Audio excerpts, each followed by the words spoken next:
As thousands take to the streets of Syria to celebrate the birth of a new nation, a U.S. leader makes a surprise visit to help find a Texas journalist missing in the country. Plus, more than 100 recruits launch a new career protecting the Lone Star State as the Department of Public Safety works to fill a shortage among its ranks. But we start this afternoon with a live look outside over downtown Austin. Can't see anything. You see the foggy, drizzly day that we're having here in the capital city as we enter rush hour. And speaking of rush hour, the roads are crowding up on this gloomy Friday as many start to head home to start their weekend. And the weather has also shut down. We want to let you know parking at the Zilker Tree and Polo Field, which could put a damper on Trail of Lights plans for tonight. So how are we looking tonight, Nick? More of this. Yeah. More drizzle and some occasional showers. Of course, the rain is a good thing. It's not amounting to much other than just continuing to keep things wet and on the roads slippery. This is how it looks from West Campus, our West Shore home camera on top of our KXAN studios looking toward downtown. And a lot of those higher buildings are in the clouds. That's why we couldn't see anything from our Austonian weather camera. Some radar applications are not showing any of this drizzle showing up. In fact, we've had to heighten the sensitivity of this map just to get it to show up because drizzle falls underneath the radar beam in most cases. And if it does show up, it shows up super light. But we know it's been widespread through the metro here today. And there's going to be more of this drizzle as we go into this evening. Not as much of it in the hill country where a lot of spots reporting no rain accumulated here today, but at Camp Mabry 700, same at the airport and into our eastern counties, things trended drier again the farther east you are. Temperatures are mostly in the low 60s, but farther east and farther west where you're drier, you're a little warmer in the middle and upper 60s. We're not going to see a lot of temperature changes the next few hours, just staying in the low 60s with a persistent drizzle and a few showers around. So coming up in First Warning Weather, we'll take you through a foggy and drizzly night ahead of some showers potentially on both days and two cold fronts next week that both bring more rain. All right, Nick, thank you very much. Today, 130 new Texas State troopers graduated from the DPS Academy after 30 weeks of rigorous training. KXAN's Avery Travis joins us now with more insight from the head of the agency on how these graduates will impact staffing levels. Avery. Daniel, thank you. Newly named director of the department, Colonel Freeman Martin, told us this graduating class, in his opinion, is the most talented and best trained he's seen in his 34 years with the agency. Now, keep in mind, we know DPS has been working to combat staffing shortages for the last few years. Martin says right now they're keeping up with attrition, but they don't want to get behind. Step out of the vehicle. For 7 months in the Texas Department of Public Safety Training Academy, There's never a moment that we're not moving fast. Mama, don't you cry. but for one day at least, Derek McLeod can slow down and celebrate. It is one of the highest achievements I would say I have in my career. The military veteran is one of 130 graduates who will fill open trooper vacancies across the state. There's a huge legacy here that I've admired, and I'm honored to be a part of it. It comes at a time when agency leadership plans to ask lawmakers to fund roughly 500 additional commissioned personnel spots next year. 400 troopers and 65 special agents. The new director of DPS says it's because threats have increased over the last few years. Our troopers have seized right at 600 million lethal doses of fentanyl and 65 tons of methamphetamine in the last 4 years. You know, what we're concerned about is how much did we miss? So we're always trying to keep up. We asked Colonel Freeman Martin about how they balance staffing statewide as Texas continues to deploy troopers to the border region for Operation Lone Star.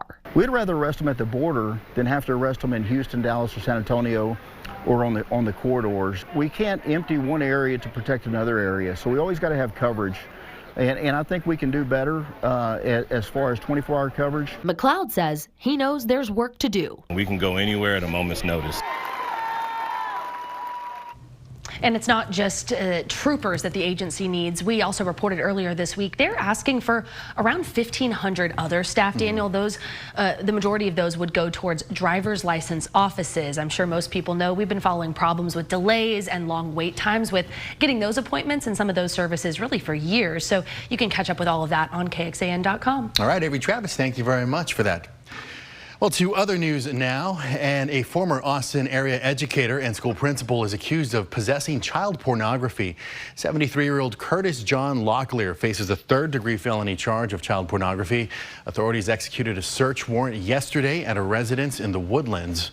Locklear is currently being held on a $300,000 bond. Leander ISD confirmed Locklear worked at Blockhouse Creek Elementary School between 1995 and 2008, and the Texas Education Agency says he also worked at Georgetown ISD's McCoy Elementary School in 2009. Today marks 4 years since the disappearance of Texas State University student Jason Landry. Family and friends will hold a vigil for him tonight. Landry vanished in December of 2020. He was driving from San Marcos to his hometown of Missouri City, Texas, when law enforcement said they found his car totaled near Luling. Landry's case has generated a lot of attention online, and now 4 years later, volunteers continue to search the area where his car was found. The FBI is offering a reward of up to $1 million for information leading to the return of missing Texas man Austin Tice. The journalist was kidnapped in Syria more than a dozen years ago. Following last weekend's toppling of the Assad regime, many prisoners were freed, renewing hope of finding him. President Joe Biden said the government believes Tice is alive, adding that the U.S. will continue its work to find him and bring him home. Meantime, Secretary of State Antony Blinken made an unannounced trip to Iraq today, working to shore up a secure transition for a new government in Syria, and also to advocate for the search for Austin Tice. As NBC's Alice Barr reports, this comes as new leaders celebrate a fresh start that could promote broader stability in the Middle East. Everyone is searching for something in the aftermath of the fall of Bashar al-Assad's brutal regime. Stable Syrian leadership. Inclusive, non-sectarian government, and does not become in any way a platform for terrorism. A foothold to turn the tide of Middle East conflict. But for one family, it's a far more narrow search for a son, a brother, an American journalist and Marine veteran, Austin Tice. We have from a significant source that has already been vetted all over our government. Austin Tice is alive. Tice was reporting in Syria when he went missing in August of 2012. NBC's Richard Engel is in Syria as its infamous prisons are now being emptied. He picked up the trail speaking to a former prisoner, an activist, who says he saw Tice alive and well in 2022. This is the cell where Tice was kept.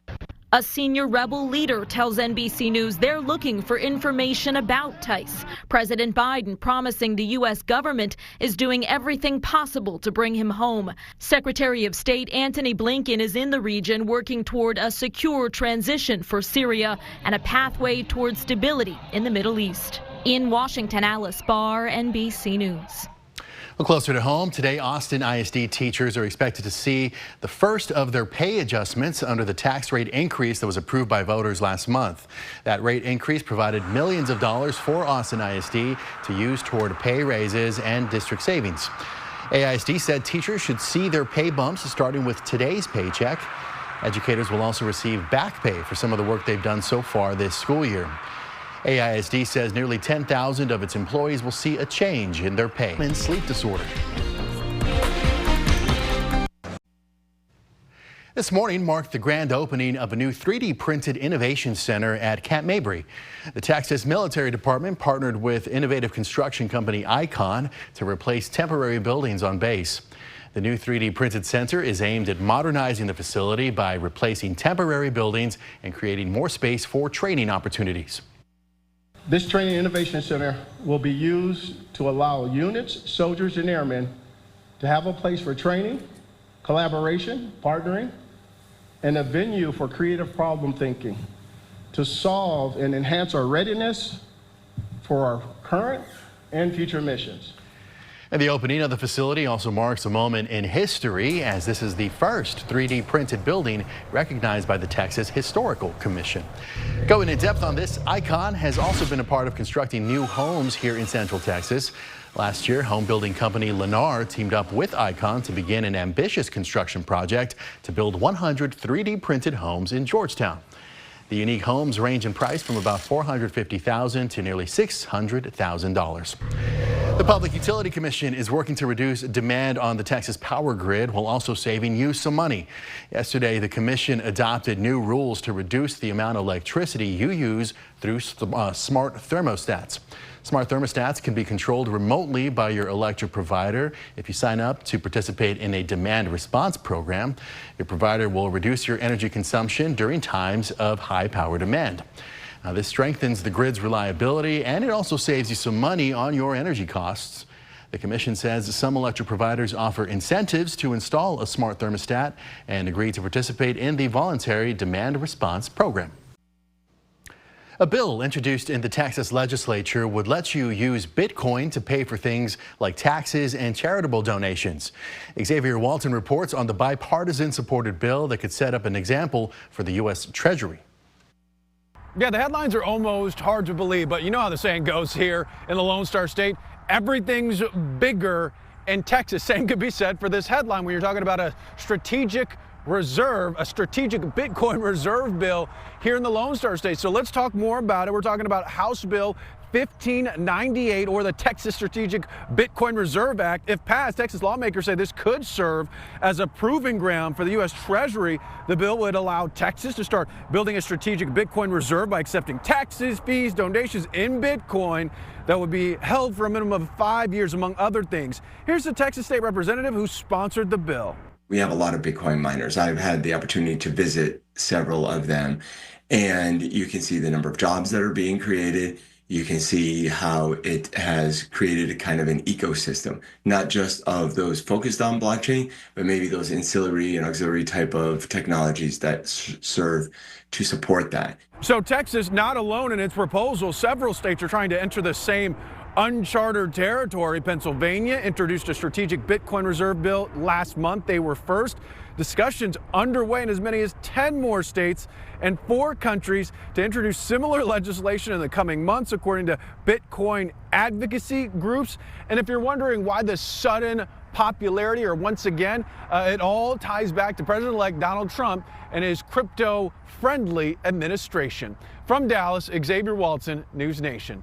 All right, let's talk about this weather now. You know, Nick, this weather's the type of weather that makes you want to ditch your Friday night plans and just stay home. Yeah, and be cozy a little bit, get a blanket for sure. It's also the type of weather, the way that the drizzle works, that you have the umbrella overhead, but the drizzle still comes in from the sides. It makes it hard to stay dry. So rain jacket, not a bad idea here for this evening. This is how things look in Georgetown from our Ewald Kubota weather camera. Roads still damp and a little bit slick, of course.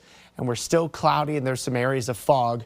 And we've turned up the resolution there on our clouds and radar so that we can pick up on at least some of the widespread drizzle that continues to move from south to north, mostly affecting the Austin metro counties, but not completely.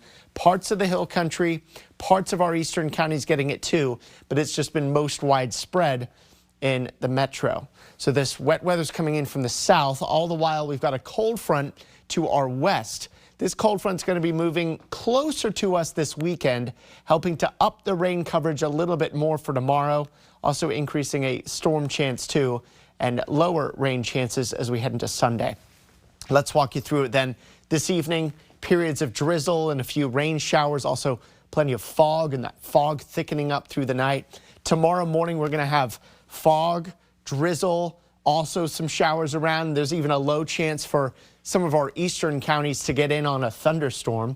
I do think we're going to start seeing some breaks of sun in the afternoon. It's going to take a while, though. But once it does, temperatures should jump up into the 70s.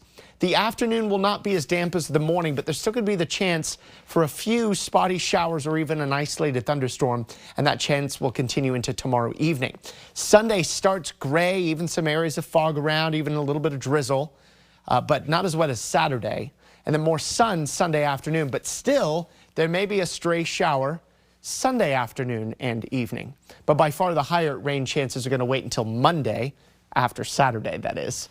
Monday, increasingly wet as we head through the day, with at least widely scattered showers through midday and even more in the way of rain Monday afternoon and Monday night. This particular computer model only goes out till noon on Monday, though. So otherwise, I would show you it farther out. As far as how much rain we get when you add up tonight, Saturday and Sunday, mostly it's just a few hundredths of an inch of rain. A couple spots get a couple of tenths. Our eastern counties, if you get in a thunderstorm, the few that we get, you may pick up a 1/4 inch of rain.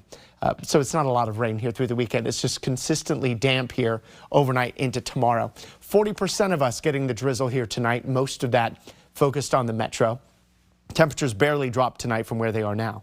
But we do warm up to 76 tomorrow. Even a little sun should get us into the 70s. But more sun on Sunday gets us into the upper 70s. And remember, there's only a tiny rain chance here Sunday. But that jumps up to Monday, back down on Tuesday, up again Wednesday, and then drier weather comes in for next Thursday and Friday. Still think a 1/4 inch to an inch of rain through next Wednesday. 1 to 2 inches in just a few parts of our northeastern counties, and then less than a 1/4 inch as you head westward through the hill country. But most of us a 1/4 inch to an inch over the next several days. Here's a look at our first warning weather 7-day forecast. 70s the next 3 days. Cold front number 1 drops us into the 60s. Cold front number 2 takes us into the 50s with nights in the 30s. We'll be right back. A small electronic implant is offering hope to millions of people worldwide who suffer from sleep apnea, a disorder which stops them from breathing normally during sleep. The device uses nerve stimulation, creating gentle pulses which move the tongue forward to help maintain open airways. This allows for normal breathing and better sleep quality. The new treatment option does involve implanting a small chip under the patient's chin during a 2-hour operation. Patients are then discharged after 1 night. They're able to have better night's rest, able to breathe smoother throughout the night. The aim is so that their sleep apnea improves, so the levels of obstruction and the frequency of obstructions gets better. This treatment also negates the need for the bulky sleep mask known as the CPAP, which can be uncomfortable. 117 million American adults are expected to travel for the holidays this month. That's according to a survey from online travel resource The Vacationer. And though that is a big number, it does mark a slight downturn from Thanksgiving travel. Here in Austin, airport officials are urging passengers to brace for busier travel conditions over the next few weeks. Those flying domestically are once again being asked to arrive at the airport at least 2.5 hours early. International travelers urged to come 3 hours before their flights. Over on KXAN.com, we've got some links to help you with your flight status, parking reservations, and other travel resources. Thousands of Central Texas children are getting to enjoy the spirit of the holiday season thanks to the work of the Salvation Army. Today, the organization started giving out its Angel Tree gifts to 7,000 little ones. The Angel Tree program has been fulfilling the wishes of low-income Central Texas families since 1979. Each year, families apply and provide a wish list for a child. Then donors fill Angel Tree bags with gifts, which are then given out about a week before Christmas. This is an effort that takes hours of work and hundreds of volunteers, but organization leaders say it's all about creating some holiday magic for their neighbors. My favorite part is the satisfaction of knowing that Christmas morning, some child in this area is going to run down the stairs, look under the tree, and see that Santa Claus came. And it's just a neat feeling to know. And Angel Tree bags can include anything from toys and games to new clothes and shoes. We're coming up tonight on KXAN at 7 o'clock. It's Happy's Place, followed by Lopez versus Lopez at 7:30. And at 8 o'clock, it's Dateline NBC before we're back with KXAN News at 10. Or as always, you can join us an hour earlier for KXAN News at 9 o'clock over on CW Austin. Here is where to find us.